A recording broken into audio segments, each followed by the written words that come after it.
Bamako. Sur la réunion annuelle des services de transport, les travaux de 2 jours ont débouché sur plusieurs recommandations. Elles portent notamment sur le développement des transports de masse. Invité de cette réunion, le port autonome de Conakry. Fin de la première phase des activités de nettoyage dans les structures sanitaires du district de Bamako et de Kati, une initiative de l'association des techniciens de surface du secteur de la santé, une action citoyenne fortement soutenue par le gouvernement. Installation officielle à Dakar du nouveau gouverneur de la PCAO, l'Ivoirien Jean-Claude Cassibrou entend amorcer une nouvelle dynamique à la banque tout en consolidant les acquis.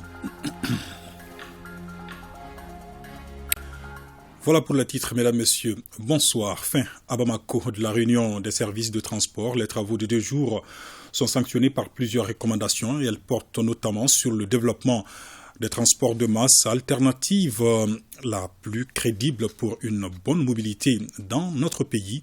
Le port autonome de Conakry, invité de cette réunion, a également fait valoir les atouts qui devraient guider les opérateurs maliens à choisir Conakry. Le point avec Al-Husseini Touré.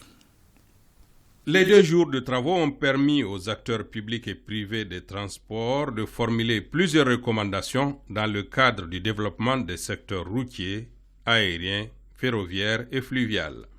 Le but essentiel, c'est assurer un développement harmonieux du système de transport. Tous les Maliens souhaitent qu'il y ait une compagnie de transport aérien. Ça, c'est la fierté du Malien, mais ça a un coût.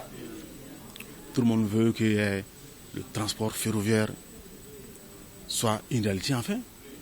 En tout cas, ce qui a été engagé pour le ministre des Transports, c'était que le train siffle d'ici le 31 décembre, le train a sifflé au mois de juillet. Les efforts sont en train de faire aujourd'hui Kita. Et il y a le train qui assure le transport à Kita. C'est les 2 rives du fleuve. Tous les jours. On veut aussi, dans les recommandations, amener l'État à moderniser enfin le document de transport. Nous sommes le seul pays dans l'Ouest africain où nous avons les permis papier encore, nous avons les cartes papier, c'est comme des livres. La conservation est difficile. Madame le ministre des Transports et des Infrastructures a promis que, en tout cas en 2023, avec l'accompagnement des membres du gouvernement, que le Mali sera enfin doté en permis biométrique et en carte biométrique. Tout en se félicitant de l'atmosphère dans laquelle se sont déroulés les travaux, le ministre de tutelle a mis l'accent sur l'application des mesures édictées. L'exercice auquel vous vous êtes prêtés tout au long de ces 2 journées a permis d'examiner et de valider l'état de mise en œuvre des recommandations de la réunion annuelle de 2021, de dresser les bilans des activités au titre de l'année 2022 et de fixer les perspectives pour l'année 2023. Vous avez émis de bonnes idées et préconisé de bonnes pratiques sur le thème « Développement des transports de masse au Mali ». Le contexte dans lequel la présente édition de la réunion annuelle des services de transport s'est tenue incite à l'optimisme. En effet, la montée en puissance des forces de défense et de sécurité, la reprise progressive du dialogue et des relations avec les institutions communautaires et internationales, associées à l'engagement patriotique des Maliens, résonnent en atout maître que nous gagnerons à consolider pour réaliser efficacement les actions programmées pour 2023 dans le secteur des transports. Le port autonome de Conakry, invité vedette de cette édition, a étalé devant les participants les principaux atouts de ce port, considéré comme le port naturel du Mali. La première phase de nettoyage dans les structures sanitaires du district de Bamako et de Kati a pris fin, une initiative de l'association des techniciens de surface du secteur de la santé. L'heure est au bilan et aux perspectives pour étendre l'opération aux autres régions du Mali. Sokonakami Soko. Des soins de qualité dans un environnement sain. Plus qu'un slogan, cette nécessité absolue est traduite dans les faits par l'association des techniciens de surface du secteur de la santé. Des journées de salubrité qui ont touché plusieurs structures sanitaires de la capitale et de Kati en sont l'illustration parfaite. Et l'heure est au bilan de la première phase de l'opération. Ce n'est pas la fin du projet en soi, mais plutôt la fin de l'objectif qu'on avait fixé. Notre mission, c'est de rendre nos structures de santé plus propres, nous comptons mener des actions similaires dans toutes les régions du Mali. Et pour cela, nous demandons aux autorités sanitaires de recruter plus de techniciens de surface.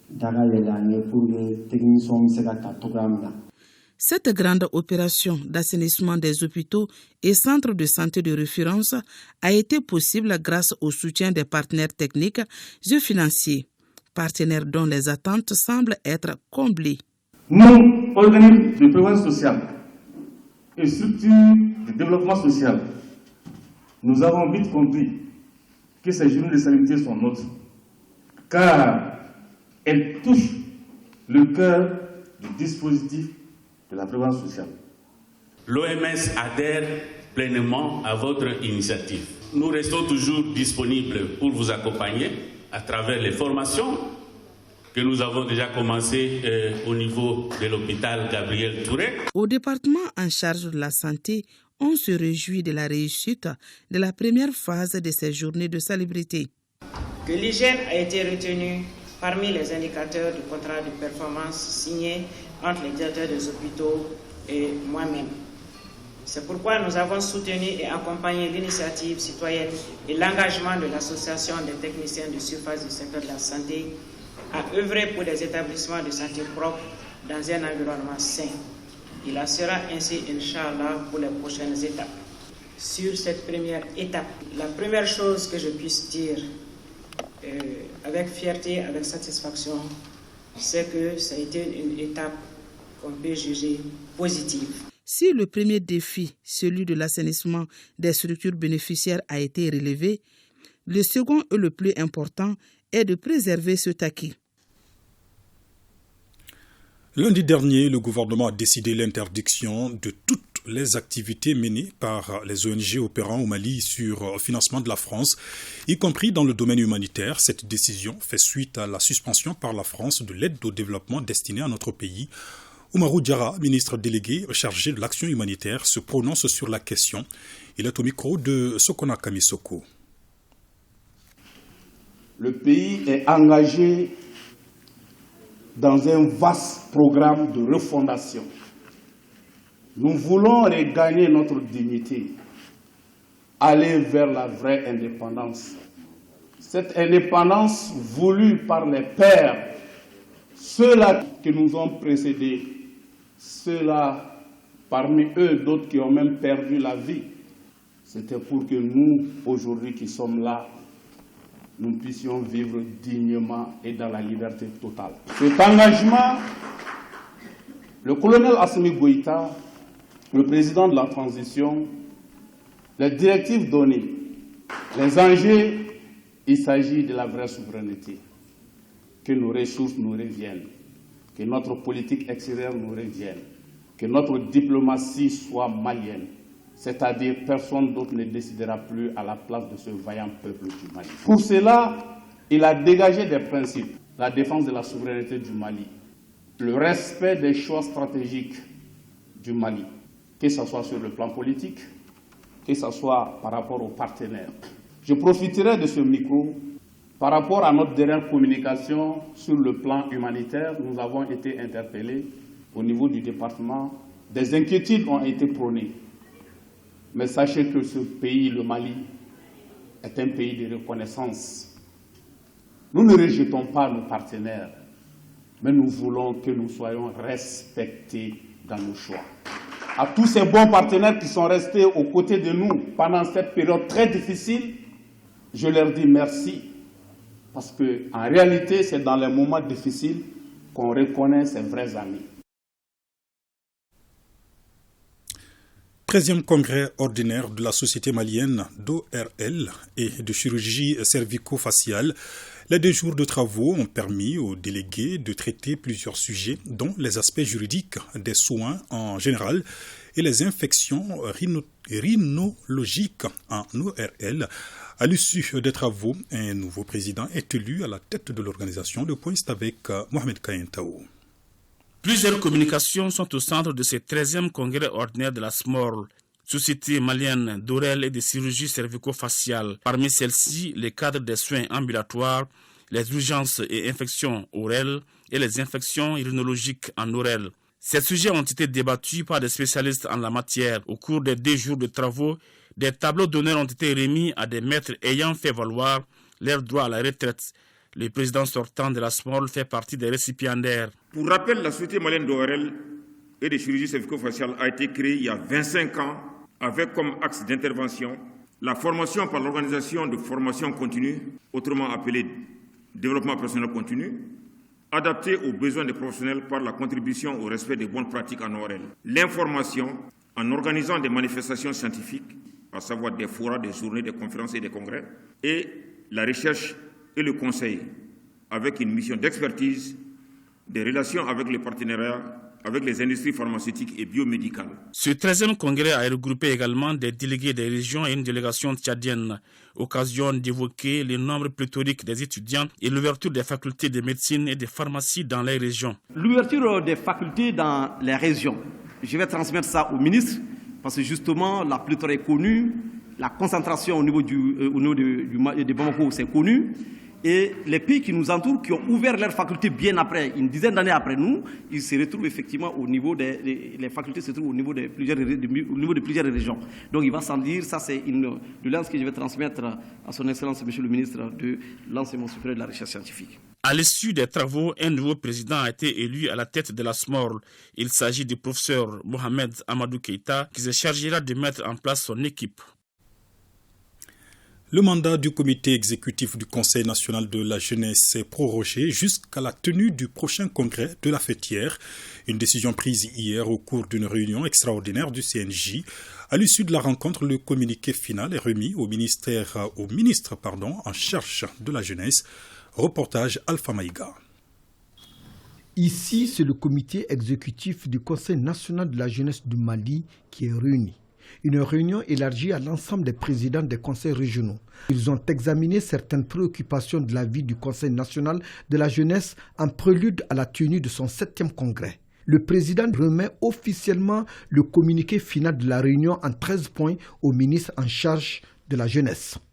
Décide la poursuite des travaux de la commission d'unification, la prolongation du mandat des conseils communaux, locaux, régionaux de la diaspora jusqu'à leur renouvellement.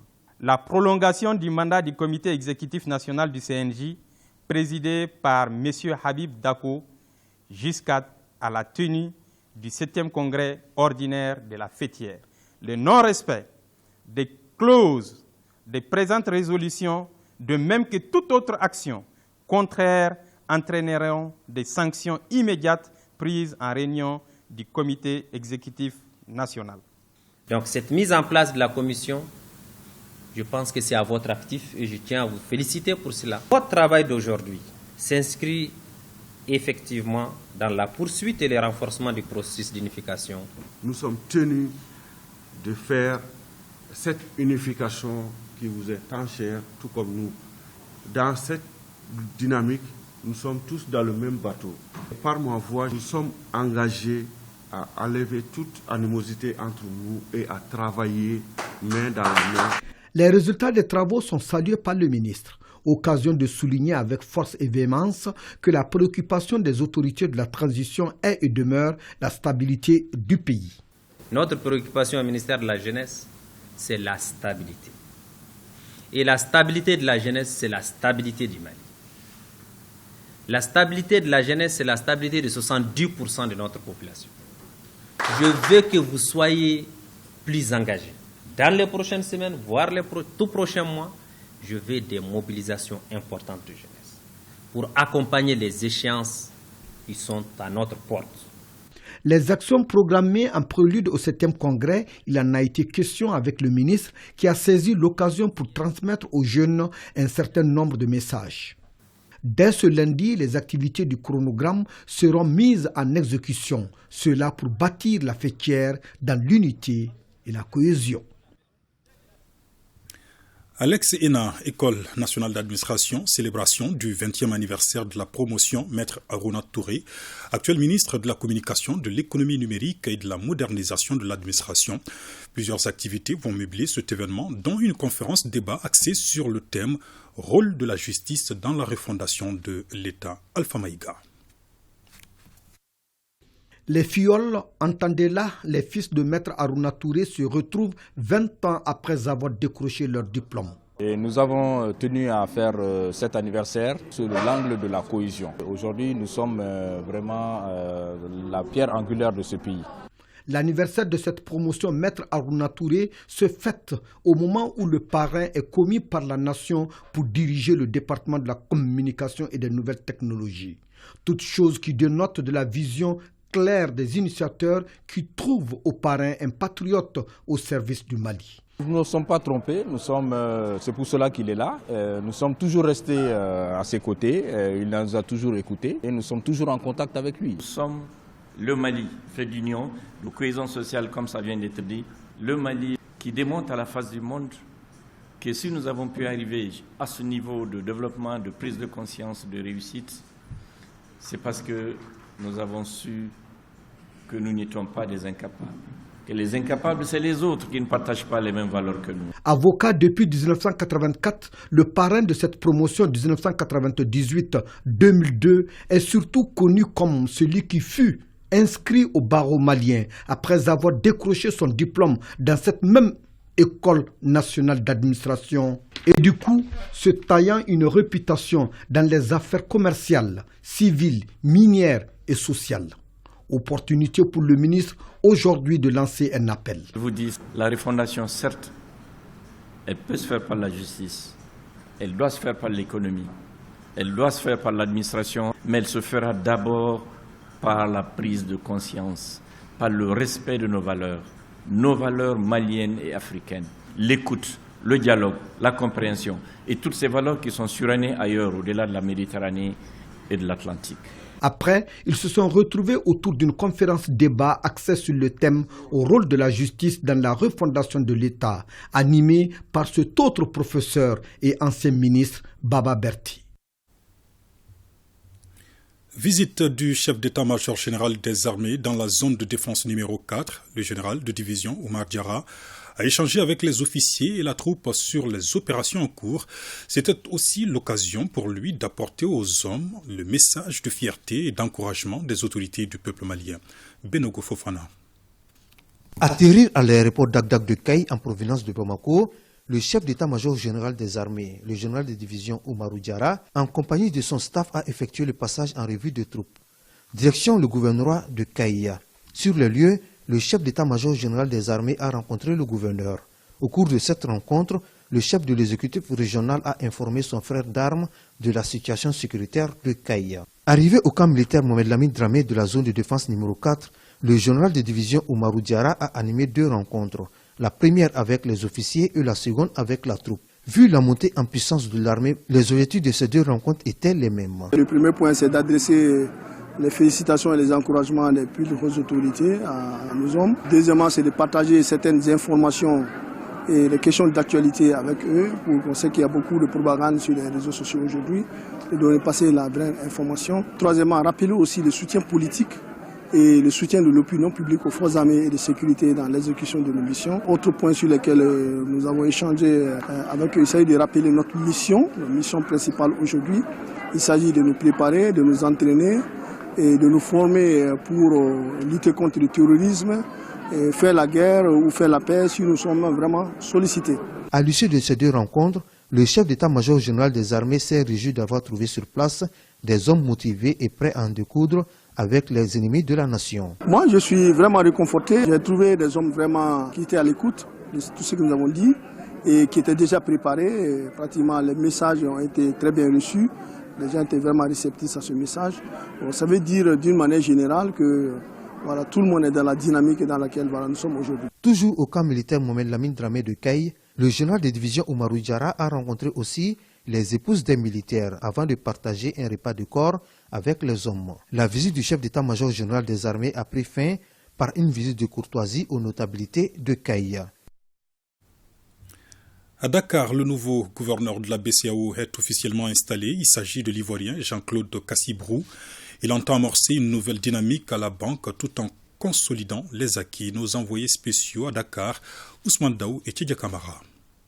Après le symposium du 60e anniversaire de la Banque centrale des États de l'Afrique de l'Ouest, le deuxième temps fort de cette célébration est la cérémonie d'installation du gouverneur de la banque. Et c'est l'Ivoirien Jean-Claude Cassibrou qui prend ainsi officiellement la tête de la BCEAO. Le tout nouveau patron mesure l'enjeu et les attentes des États membres et des populations. D'importants défis nous interpellent dans un contexte où les attentes de nos États, des acteurs de notre système financier et des populations sont fortes et urgentes. À l'instar des autres pays, nos États sont confrontés à la persistance d'un niveau élevé d'inflation, induite par une forte hausse des prix, notamment des prix énergétiques et des prix des produits alimentaires, liés en grande partie aux effets de la crise sanitaire et des tensions géopolitiques. Pour rendre encore plus efficace la BCEAO et consolider les acquis, le gouverneur a des priorités.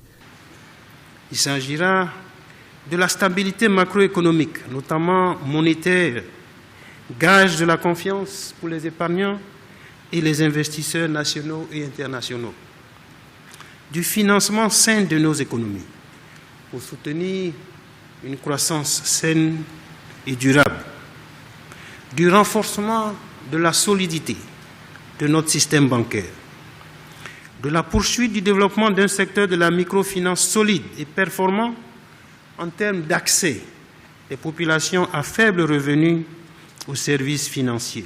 Pour la transformation structurelle de l'organisation, il a également une recette. Le renforcement des capacités des différents acteurs des secteurs financiers et bancaires ainsi que les administrations économiques et financières de l'UEMOA reste un axe prioritaire d'action.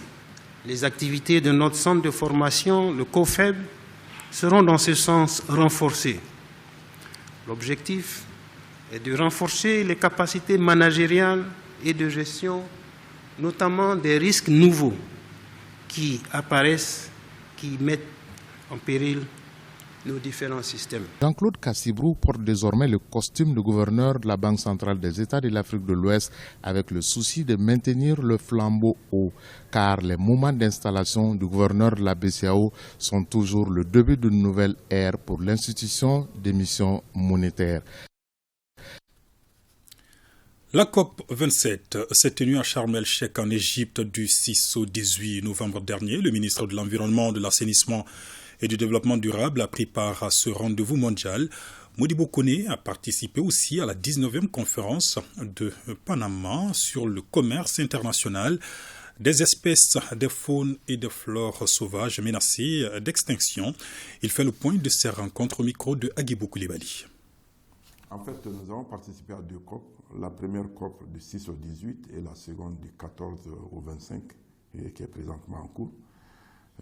La première COP climatique, qui est vraiment une opportunité d'affaires pour le Mali et dans toutes ses composantes.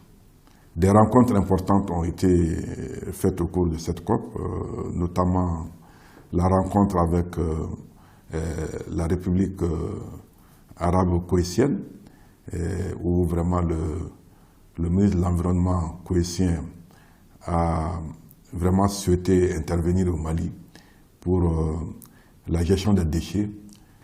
Et nous avons aussi rencontré aussi le conseiller spécial du président russe, le président Poutine, qui s'occupe des questions environnementales, qui a aussi souhaité que très rapidement que le Mali doit élaborer les term sheets pour la gestion des déchets au Mali et voir quelle peut être vraiment leur implication dans l'appui au Mali pour cette gestion lancinante de la chaîne de valeur des déchets. Et sur tout autre plan, je pense que la semaine prochaine, nous allons signer avec le ministre des Affaires étrangères et de la coopération internationale un projet financé à travers la COP 26 qui concerne la sécurité climatique. Et ce projet d'un montant de 79 millions de dollars sera consacré aux activités dans la région de Mopti, dans la région de Ségou. D'une COP à une autre, je pense qu'il y a la COP au niveau du Panama, qui s'est ouverte du 14 au 25 et présentement même qui se termine bientôt. Nous avons pu effectivement au cours de cette COP-là négocier très rapidement avec le secrétariat permanent du CITES, mais aussi le comité permanent du CITES, afin que des mesures vraiment puissent être prises à l'endroit du Mali, afin que les stocks de bois incriminés aujourd'hui, qui n'arrivent pas à sortir pour l'exportation. Environnement toujours avec la 5e session ordinaire du comité de pilotage du projet de réhabilitation économique et environnementale du fleuve Niger. Le budget du PREFEN en 2023 s'élève à 5 milliards 44 millions de francs CFA, une enveloppe qui sera consacrée à des réalisations d'envergure comme le désensablement du chenal navigable. Jules Sambou-Sissoko. Les travaux de la 5e session ordinaire du comité de pilotage du projet de réhabilitation économique et environnementale du fleuve Niger, PREFEN, ont essentiellement porté sur les activités de l'exercice 2022, le bilan financier, les grandes perspectives au titre de l'année 2023 et le budget y afférent. Malgré le contexte peu favorable, le projet a enregistré des acquis tangibles au profit des populations riveraines du fleuve Niger et des écosystèmes dans le delta intérieur du Niger. En matière de méthode, de mécanisme, de système à mettre en place pour conduire le projet, nous avons des acquis majeurs. Et ces acquis, je crois que nous allons essayer de les renforcer au cours de l'année 2023. Il s'agit effectivement du mécanisme d'engagement citoyen. Comment amener le citoyen partenaire, parce qu'on ne parle plus de bénéficiaire, du projet à s'engager au mieux. Nous devons faire un test grandeur nature sur 50 km, essentiellement dans le delta intérieur, le tronçon Massina-Diafarabi. Et l'objectif visé, c'était pour montrer que le dragage du fleuve, non seulement qu'il est nécessaire, mais aussi qu'il est possible. Une mission de revue à mi-parcours les mois d'octobre et novembre 2022 du partenaire stratégique, la Banque mondiale, se dit satisfaite de la mise en œuvre et de l'approche du PREFEN.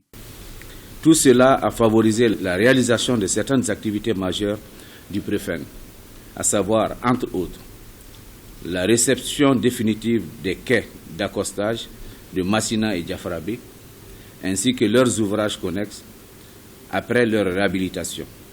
La réception provisoire de 32 micro-projets réalisés et l'identification de 38 autres pour financement. La réception définitive au profit de la Comanave d'un engin de prospection et de démarrage des bateaux en cas d'échouage. Le PREFEN, faut-il le rappeler, a pour objectif d'améliorer la navigabilité du fleuve Niger et les conditions de vie des populations et des écosystèmes du delta intérieur du Niger. Signature de protocole de partenariat entre plusieurs structures intervenantes dans le domaine de lutte contre le changement climatique. Elles s'engagent à mutualiser leurs efforts pour plus d'efficacité. Boubacar Kanouté. Cette signature de protocole de partenariat pour la diffusion des informations climatiques dans la zone de la Grande Muraille Verte du Mali matérialise un nouveau départ avec son lot d'espoir. Les différentes institutions qui évoluent dans le domaine du changement climatique et environnemental se mettent ensemble pour affronter les défis, à savoir la déforestation, la sécheresse, les inondations, les catastrophes naturelles, etc., qui affectent durement la planète. Cette cérémonie de signature nous permet de développer des projets pour aider les populations à renforcer leur résilience et surtout faire face à ces défis de désertification et de perte de leur terre. Quand on travaille seul, on ne va pas loin.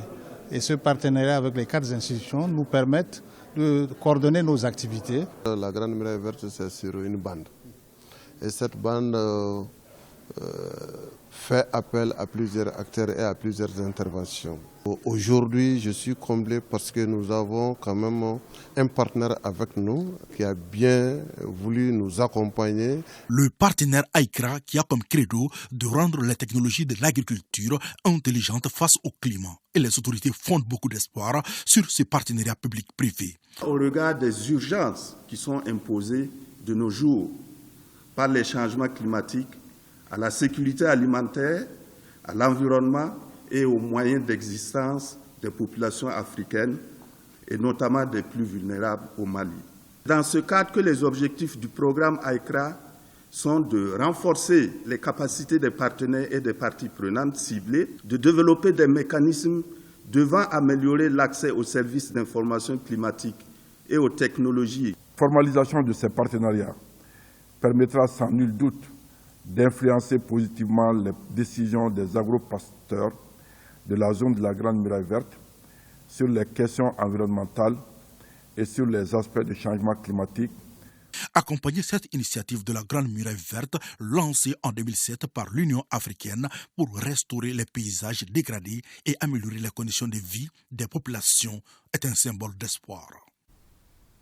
Un mot de cinéma avec le ministre en charge de la culture et des diplomates au Centre national de cinématographie du Mali. Ils sont venus assister au lancement d'une série de projections de films Mali-Allemagne, un projet mis en œuvre par le CNCM à travers l'initiative Donko Nimaya. Le reportage est signé Fousseini Tunkara.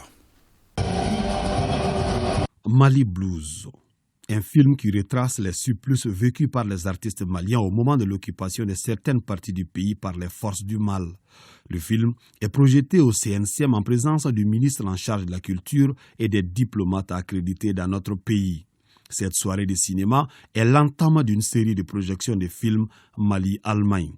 Le projet est piloté par le CNCM de concert avec l'ambassade d'Allemagne à travers le projet Donko Nimaya. Nous nous sommes rendus compte qu'il y a plusieurs films qui soit ont été réalisés avec l'appui de l'Allemagne, soit ont été réalisés par des réalisateurs allemands en collaboration avec des acteurs maliens. Afin de valoriser cette diversité de la coopération entre le Mali et l'Allemagne, nous avons décidé ensemble avec le CNCM de lancer cette série de projections de films dont le fil rouge sont les relations Mali-Allemagne. Cette chaîne de solidarité qui se forme visiblement autour du cinéma malien de la part des partenaires étrangers et qui lui donne sûrement des ailes supplémentaires pour aller plus haut, dénote de la nouvelle dynamique insufflée au secteur. Des efforts salués par le premier responsable du département de la culture. L'occasion est agréable pour saluer encore une fois les appuis multiples et constants que le gouvernement de la République fédérale d'Allemagne déploie à l'endroit de la République du Mali et plus particulièrement dans le secteur de la culture. Je voudrais saluer l'élan, la volonté et la débauche d'énergie avec laquelle la direction générale du Centre national de la cinématographie œuvre pour redonner de l'espoir à notre cinéma. De la direction du CNCM, on retient que cette série de présentations de films Mali-Allemagne s'étendra pour une année avec une projection chaque mois. Des programmations qui feront l'objet de larges diffusions auprès du public, rassure-t-elle. Retenez bien ces chiffres. L'Agence pour la promotion de l'emploi a enregistré 3500 demandes d'emploi pour 1500 placements au titre du premier semestre de 2022, au titre donc de l'auto-emploi. La structure a également généré 1900 emplois, des chiffres rendus publics par le directeur général de l'ANPE au cours d'un point de presse. Le reportage est signé Batraoré. L'ANPE, Agence nationale pour l'emploi, est face aux hommes des médias pour la 12e fois conformément à sa nouvelle stratégie de communication.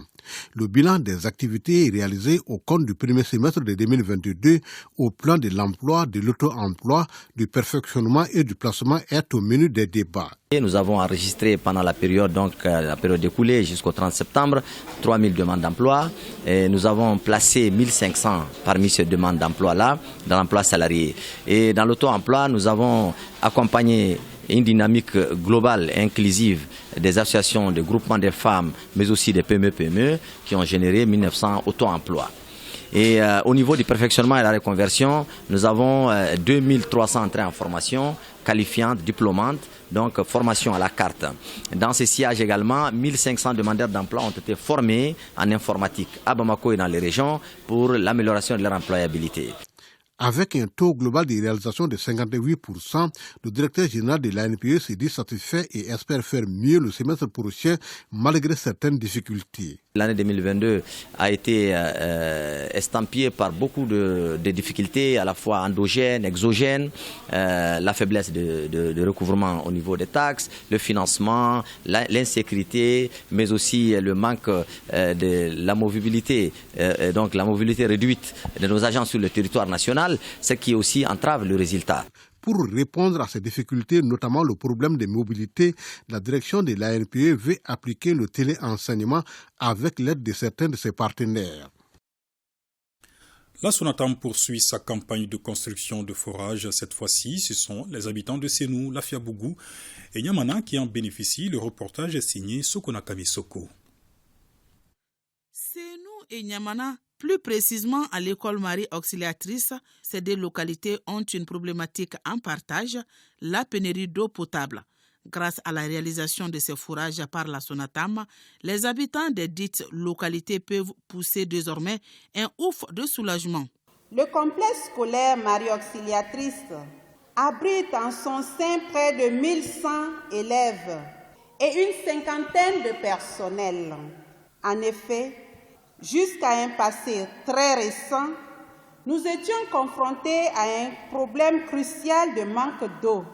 Et aujourd'hui, 2 nouveaux forages ont vu le jour. Merci de tout cœur. La réalisation de ces infrastructures contribue ainsi à l'amélioration des conditions de vie des habitants de ces localités, de quoi susciter une immense joie chez les autorités en charge de la question. Après une investigation parlementaire, nous avons constaté que la population de Sénou était désœuvrée de vivre ensemble par rapport à la ligne conductrice même de la vie qui est l'eau. En tant qu'agent de santé, l'eau n'est pas que la vie, mais l'eau, c'est la santé. Et l'eau, aujourd'hui aussi, c'est l'emploi. La Sonatam est un partenaire financier des collectivités. Appuie chaque année les collectivités pour la réalisation de leurs projets d'investissement inscrits dans leur PDCEC. Je saisis cette occasion pour exprimer au nom du ministre des Mines, de l'Énergie et de l'Eau empêchée notre reconnaissance à l'ensemble des partenaires techniques et financiers, en particulier la Sonatam, pour leur soutien et leur accompagnement constant dans notre combat pour l'amélioration des conditions de desserte en eau de nos populations. Les infrastructures ont coûté à la Sonatam plus de 20 millions de francs CFA. Nous avons mis un accent particulier sur l'accès à l'eau potable, qui est aujourd'hui un défi majeur pour nos autorités, mais qui est aussi une préoccupation majeure pour nos populations. Et cette année, nous avons investi plus de 48 millions pour la réalisation de 4 forages. Les responsables de la société entendent continuer sur cette lancée au bénéfice des autres localités du pays. À Mopti, 104 millions de francs CFA, coût de réalisation de 4 systèmes hydrauliques villageois améliorés et de 2 pompes sur 6 sites de déplacés internes, une action du groupe autrichien à travers l'UNICEF. Boubacar Sankare. 5714 déplacés et 1886 personnes de la population haute des villages de Oregende, Takouti, Sarema, Walirde, Barbé 1 et 2 dans la commune rurale de Sokura bénéficient désormais d'un système d'alimentation en eau potable. Le geste s'inscrit dans le cadre du projet d'appui à l'amélioration des conditions de vie des populations déplacées dans la région de Mopti, un projet financé par le gouvernement autrichien à travers l'UNICEF.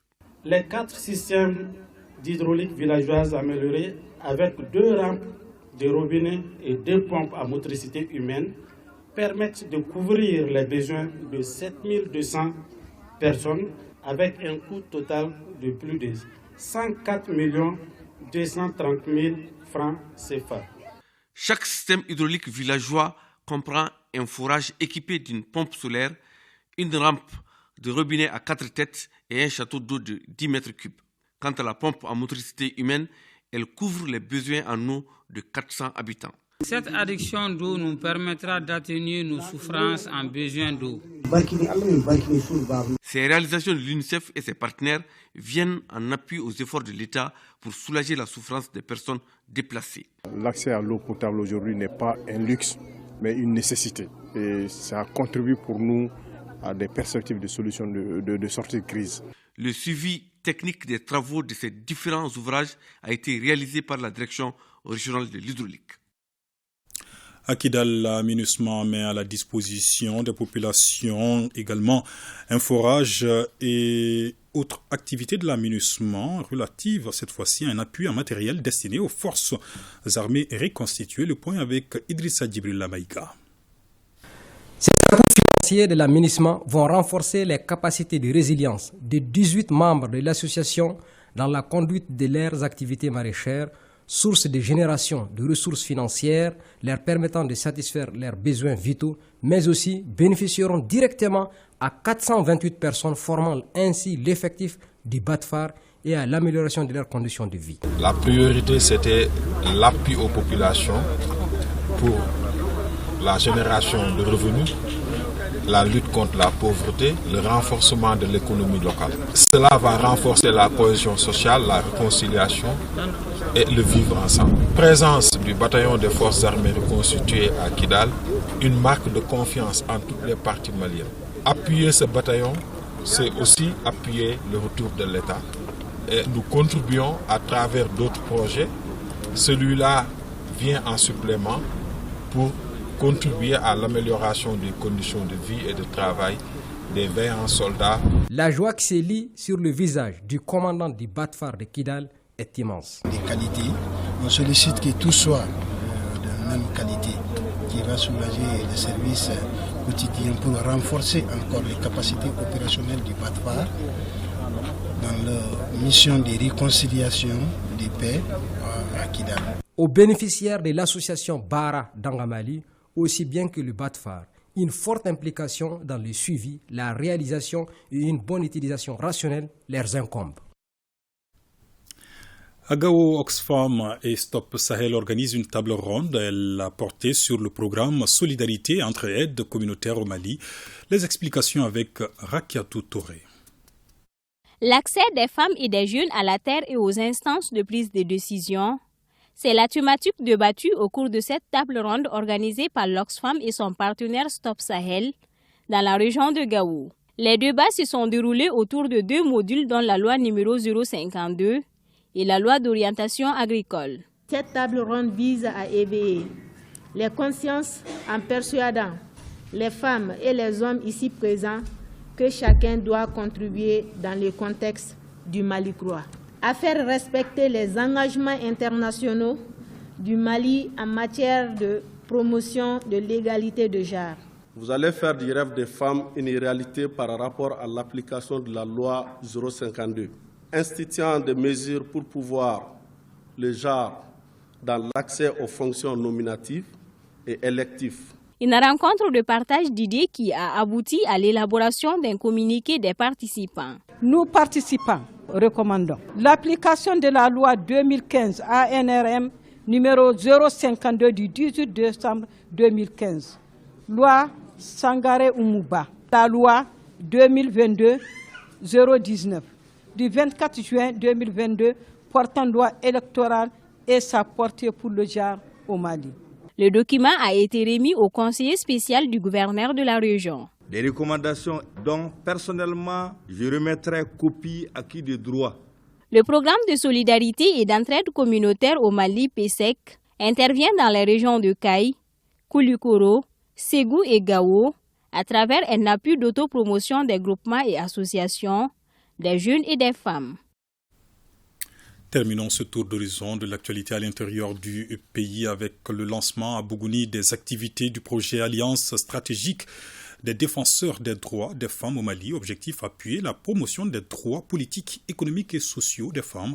Une initiative du PASENDA. Mamadou Fane et Djeli Makan Diabaté, nos envoyés spéciaux à Bougouni. Lutter contre les violences basées sur le genre et les pratiques néfastes par des actions de prévention, de plaidoyer et de médiation sociale, c'est l'ambition de ce tout nouveau projet qui vient d'être lancé par le pôle des actions d'intégration des droits humains en Afrique Passenda. Il s'agit à travers ce projet d'appuyer la promotion et la protection des droits des femmes et des filles. Et c'est l'hôtel Piémont de Bougouni qui a servi de cadre de lancement. L'objectif de ce projet, c'est surtout de renforcer davantage la protection des droits des femmes et des filles en mettant en combinaison les énergies de toutes les composantes de la société civile.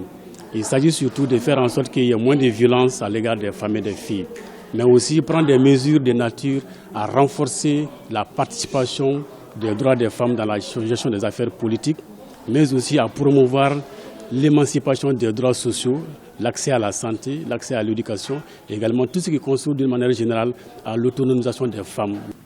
Ce projet vient en point nommé dans la mesure où présentement, dans la plupart des villages et communes de la région de Bougouni, les femmes et les filles rencontrent plusieurs difficultés, notamment les violences conjugales, les agressions physiques, les mariages précoces et forcés, les dénis d'opportunités et de services et d'autres pratiques néfastes. Ce phénomène est préjudiciable non seulement à la protection des droits des femmes, mais aussi à leur épanouissement économique.